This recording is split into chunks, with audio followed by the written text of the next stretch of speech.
শাবান মাসের মধ্যবর্তী রাত্রি বলতে কিছু আছে, ঠিক না ঠিক? কিছু আছে। এটা কার কথা?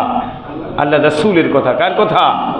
আল্লাহ রাসূলের কথা। যেমন সব, এটা হচ্ছে একটা ফার্সি ভাষা। কি ভাষা? ফার্সি ভাষা। বারাত মানে বরকতময় রাত্রি। সব শব্দের অর্থ হচ্ছে রাত্রি, বারাত শব্দের অর্থ হচ্ছে বরকতময়। এটা হচ্ছে ফার্সি ভাষা। যেরকম আমরা নামাজ, এটা হচ্ছে একটা ফার্সি ভাষা। কি ভাষা? ফার্সি ভাষা। রোজা, এটা কি ভাষা? ফার্সি ভাষা। নামাজের আরবি কি? সালাত। নামাজের আরবি কি? সালাত। কোরআনে নামাজের আরবি দেওয়া হয়েছে সালাত। কোরআনে সিয়ামের আরবি দেওয়া হয়েছে কি? রোজার আরবি দেওয়া হয়েছে সিয়াম। আমারই উল্টো হয়ে গেছে, তাই না? রোজার আরবি দেওয়া হয়েছে সিয়াম। ঠিক তেমনই ভাবে এই শবে বরাত শব্দের অর্থটাও ঠিক তেমনই ভাবে লাইলাতুন নিসফি মিন শাবান, শাবান মাসের মধ্যবর্তী রজনী। বলেন সুবহানাল্লাহ। এই মধ্যবর্তী রজনীর মধ্যে কি রাসূলুল্লাহ সাল্লাল্লাহু আলাইহি ওয়াসাল্লাম এখানে বুঝিয়েছেন যে রজব এবং রমাদান মাসের মাঝখানে হচ্ছে শাবান মাস। শাবান শব্দের অর্থ হলো ছড়িয়ে ছিটিয়ে দেওয়া। বলেছি তো, তাই না? তো এই ছড়িয়ে ছিটিয়ে দেওয়া, আল্লাহ পাক রব্বুল আলামিনের হাবিব বলেন এই মাসটিতে যদি কোনো মানুষ বেশি বেশি করে রোজা রাখে তার একটা ট্রেনিং হবে। কেন? আমাদেরকে খিদা লাগে না? খিদা লাগে না? খিদা বোঝেন না আপনারা? গ্রামে বলা হয় ভোগ। কি কয়? ভোগ লাগে, তাই না? খিদা। এই খিদাটা কখন লাগে বলেন তো? একটা টাইম টু টাইম লাগে। লাগে কি লাগে না? সকালবেলা উঠে ফজরের নামাজ পড়ে একটা খিদা লাগে। দুপুরবেলা গোসল করলে আর ইচ্ছা করে না দাঁড়িয়ে থাকা। থাকে নাকি? থাকে ইচ্ছা। অন্য কোনো কাজ ভালো লাগে না। রাত্রিবেলা কিছু কিছু মানুষ আছে রাত্রিবেলা যদি ভাত না খায় ঘুম আসবে না। তার মধ্যে আমি একটা। বুঝতে পেরেছেন? আমি যদি ভাত না খাই আমার ঘুম আসবে না। অসম্ভব। বুঝতে পেরেছেন? একটু খেতেই হবে আমাকে। তো বিষয়টা হচ্ছে এই খিদাটা কেন লাগে? মানুষের যে পাকস্থলীটা আছে, যখন মানুষের খাদ্যের প্রয়োজন হয় তখন তার মুখটা সম্পূর্ণভাবে খুলে যায়। কি হয়? খুলে যায়। সে বলে আমাকে কিছু দাও, খাদ্য দাও। প্রয়োজন আছে, যদি না দাও ইঞ্জিন আর চলে না। এখান থেকে তোমার ক্যালসিয়াম হবে, এখান থেকে তোমার রক্ত হবে, এখান থেকে তোমার আয়রন হবে, যা কিছু আছে সব কিছুই কে দেবেন? জোরে বলেন, জোরে বলেন, কে দেবেন? আল্লাহ দেবেন। এজন্য আমাকে এখন তুমি খাদ্য দাও। ঠিক যখন আপনি খাদ্য খেয়ে ফেলেন তখন পাকস্থলীর মুখটা সম্পূর্ণভাবে কি হয়ে যায়? বন্ধ হয়ে যায়। সম্মানিত উপস্থিতি, ঠিক তেমনই ভাবে রমাদান মাস আমরা খাই সিহরির সময়। আর একটা সময় কখন খাই? একেবারে মাগরিবের সময়, ইফতারের সময়। এখন দেখেন, আমরা সিহরির সময় খেয়েছি সুবে সাদিকের পূর্বে। সকালবেলা আমাদের একটা খিদা, সেটা নেই। দুপুরবেলা সেটা নেই।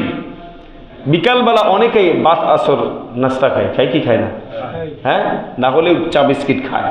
বেশিরভাগ দোকানদাররা কিন্তু খুব খায়, তাই না? চা বিস্কিট খায়। তো বিষয়টা হচ্ছে এই যে খিদাটা সম্পূর্ণভাবে একেবারে যদি আপনি স্টপ করে দেন, দেখবেন যে কিছু কিছু লোক জোহরের নামাজ পড়ে একেবারে হাসপাতালের বেডের মধ্যে শুয়ে আছে। আছে না নাই?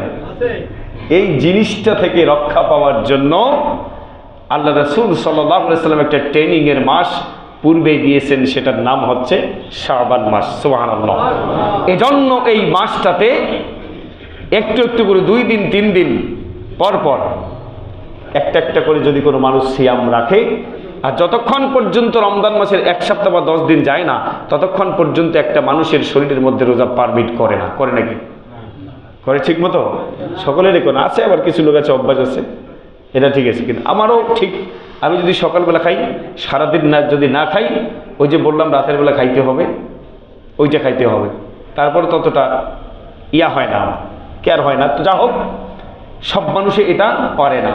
এজন্য এই মাসটা দিয়েছে একটু বেশি বেশি করে সিয়াম পালন করে। ওই যে আমাদের রমাদান মাস, যে বরকতের মাস, রহমতের মাস, নাজাতের মাস, পরিপূর্ণ একটা মানুষকে কমপ্লিট সমস্ত প্রকার পাপ থেকে মুক্তি পাওয়ার মাস যে আল্লাহ তাআলা দিয়েছেন, ওই মাসটাতে যেন সুন্দরভাবে সুস্থভাবে পরিপূর্ণভাবে আল্লাহর ইবাদত করতে পারি। এজন্য এই মাসটাতে বেশি বেশি আল্লাহ রাসূল রোজা রাখতে বলেছেন। বলেন সুবহানাল্লাহ। ভাইরা আমার, এটা গেল। এখন দ্বিতীয় নম্বর হচ্ছে আল্লাহ পাক রব্বুল আলামিন, আল্লাহ পাক রব্বুল আলামিনের হাবিব সপ্তাহে 2 দিন রোজা রাখতেন। কয় দিন? সপ্তাহে 2 দিন। একদিন হচ্ছে সোমবার আর একদিন হচ্ছে বৃহস্পতিবার। আল্লাহ রাসূল সাল্লাল্লাহু আলাইহি ওয়াসাল্লামকে জিজ্ঞাসা করা হলো, ইয়া রাসূলুল্লাহ, ইয়া হাবিবাল্লাহ, সপ্তাহে 2 দিন আপনি রোজা রাখেন, এর কারণটা কি? আল্লাহ রাসূল সাল্লাল্লাহু আলাইহি ওয়াসাল্লাম বলেন, শুনে নাও আমার সাহাবারা, প্রতি সপ্তাহে 2 দিন রোজা রাখার নিয়ম হচ্ছে একটা, কারণ হচ্ছে একটা। সেই কারণটা হলো সোমবার আমি সিয়াম পালন করি, ওই সোমবার আল্লাহ পাক রব্বুল আলামিন আমাকে দুনিয়ার জমিনে পাঠিয়েছেন। বলেন সুবহানাল্লাহ। দ্বিতীয় নম্বর হলো বৃহস্পতিবার আমি আল্লাহ পাক রব্বুল আলামিনের কাছে সিয়াম পালন করার কারণ হলো আল্লাহ পাক রব্বুল আলামিনের কাছে প্রতি সপ্তাহে বৃহস্পতিবার বাদ আসর মাগরিবের পূর্বেই আমাদের প্রতি সপ্তাহ গোটা 7টা দিনের যতগুলো কৃতকর্ম আছে, আমরা কতগুলো আল্লাহর ইবাদত করলাম, আমরা কতগুলো আল্লাহ পাক রব্বুল আলামিনের শুকরিয়া আদায় করলাম, আমরা কতগুলো আল্লাহ তাআলার সালাত আদায় করলাম, কতগুলো সিয়াম পালন করলাম, সমস্ত কিছু আল্লাহ পাক রব্বুল আলামিনের কাছে পৌঁছে দেওয়া হয়। আমি মনে করি যে এই যতগুলো আমল আল্লাহ তাআলার কাছে পৌঁছে দেওয়া হয়, এই আমলটা যেন আল্লাহ তাআলা আমার সিয়াম অবস্থায় ফেরেশতারা যেন আল্লাহ তাআলার কাছে পৌঁছায় দেয়। বলেন সুবহানাল্লাহ। ফেরেশতারা যেন সিয়াম অবস্থায়, আমি সিয়াম রাখা অবস্থায়, উত্তম ইবাদত করা অবস্থায় আল্লাহ তাআলার কাছে যেন আমার আমল নামাটা চলে যায়। বলেন সুবহানাল্লাহ। আবার বলা হলো বিশ্বনবী সাল্লাল্লাহু আলাইহি ওয়াসাল্লাম আবার প্রতিটা মাসের মধ্য দিনগুলোর মধ্যে আইয়ামে বীজের সিয়াম পালন করত। বলেন সুবহানাল্লাহ। আইয়ামে বীজের সিয়াম পালন করত। এমনই ভাবে বিশ্বনবী সাল্লাল্লাহু আলাইহি ওয়াসাল্লামের ইবাদত বেশি বেশি করার কারণটা কি?